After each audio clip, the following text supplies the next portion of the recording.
और अब बात बिहार चुनाव की, जहां राजधानी पटना के होटल मौर्या में आज अमित शाह से मिलने चिराग पासवान और नित्यानंद राय पहुंचे।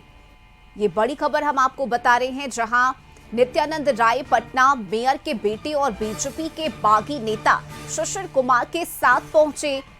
अंदर क्या बात हुई ये तो उन्होंने सार्वजनिक नहीं किया। हालांकि देखिए, बताया जा रहा है कि सुशील कुमार, जो कि फिलहाल निर्दलीय चुनाव लड़ रहे हैं, उन्हें मनाने की कोशिश यहां की गई। वहीं चिराग पासवान ने मुलाकात के बाद मीडिया से बात की, जिसमें उन्होंने कहा कि अमित शाह के साथ बिहार में कैसे कैंपेनिंग करना है, इसको लेकर चर्चा हुई है। चिराग पासवान ने इस दौरान बिहार महागठबंधन पर भी जमकर हमला बोला।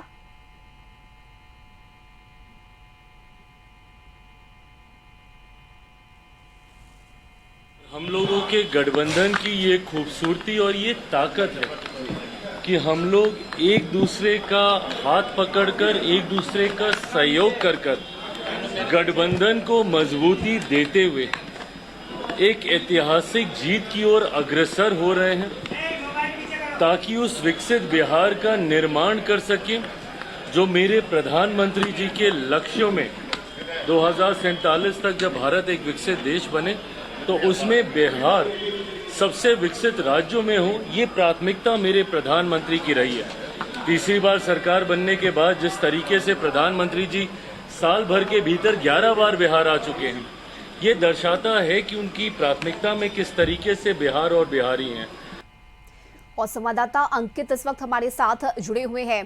अंकित, देखिए, अमित शाह और चिराग पासवान के बीच मुलाकात हुई है होटल मौर्या में। पहले तो बताइए, कितनी देर ये मुलाकात चली, क्या अंदर से जानकारी मिल रही है?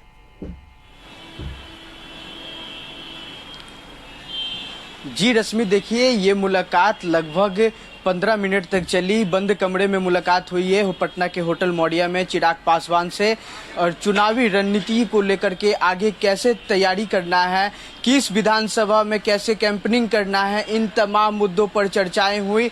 नित्यानंद राय मौजूद थे, तमाम लोग वहां मौजूद थे। चिराग पासवान ने कहा, जब उन्होंने निकला तो मीडिया जब उनसे सवाल की तो उन्होंने कहा कि अमित शाह से ये मुलाकात आने वाले दिन में चुनाव कैंपेनिंग को लेकर के, किस विधानसभा में कैसे चुनाव प्रचार किया जाए और आगे जो सूची जारी करनी है, उस तमाम मुद्दों को लेकर के बातें हुई।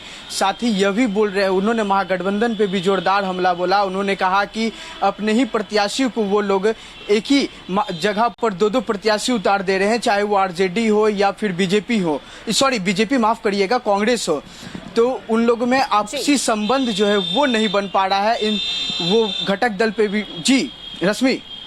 बिल्कुल अंकित, और साथ ही इस मुलाकात के जरिए एकजुटता का संदेश देने की कोशिश भी एनडीए की तरफ से की गई है, क्योंकि लगातार ये कहा जा रहा था कि घटक दलों के बीच नाराजगी है। लेकिन एक दिन पहले नीतीश कुमार की मुलाकात होती है अमित शाह से, और आज चिराग पासवान मिलने के लिए पहुंचते हैं।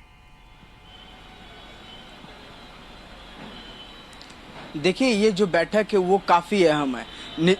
दरअसल केंद्रीय गृह मंत्री अमित शाह 3 दिवसीय बिहार दौरे पर थे। वो बिहार को कैसे 243 सीट पे चुनाव लड़ा जाए, पिछली बार से अधिक सीट कैसे लाया जाए, इन तमाम मुद्दों को लेकर के वो चर्चाएं किए। आज जो है वो पटना के होटल मौर्या से निकले और दिल्ली के लिए रवाना हो गए हैं। देखिए, जो अंदर से खबर सामने निकल करके आ रही है, चिराग पासवान अपने विधानसभा में कैसे, जो 29 सीट दिया गया, 29 सीट पे कैसे चुनाव लड़ा जाए, जीत कैसे हासिल हुई, इन तमाम मुद्दों पर चर्चाएं हुई। कल नीतीश कुमार से मुलाकात हुई थी, नीतीश कुमार के सरकारी आवास पे मुलाकात हुई। उसमें डिप्टी सीएम सम्राट चौधरी, गृह मंत्री और तमाम नेता जो है वो मौजूद थे। लगभग वहां भी जो मुलाकातें हुई 15 से 20 मिनट तक चली। आज पटना के होटल मौर्या में चिराग पासवान से मुलाकात हुई, जिसमें केंद्रीय राज्य गृह मंत्री नित्यानंद राय मौजूद थे। फिर उसके चिराग पासवान बंद कमरे में कई बातें चली, आगे की चुनाव की रणनीति पर बात हुई, फिर कैसे तैयारियां की जाए आगे की, पिछले बार से अधिक सीट कैसे लाया जाए, इन तमाम मुद्दों पर चर्चाएं हुई। बता दें कि पिछले दिनों चिराग पासवान काफी नाराज चल रहे थे सीट को लेकर के, कि उन्हें 30 सीट की डिमांड थी, लेकिन 29 सीट दिया गया। और ये एनडीए घटक दल में तीसरे नंबर पे चल रहे हैं। चिराग पासवान अहम माना जा रहा है, चिराग पासवान को बीजेपी और जेडीयू के बाद।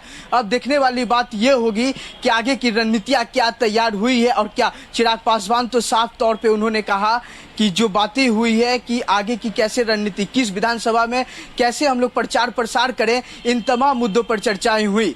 जी रश्मि। चलिए, बहुत शुक्रिया अंकित आपका इन तमाम जानकारी के लिए।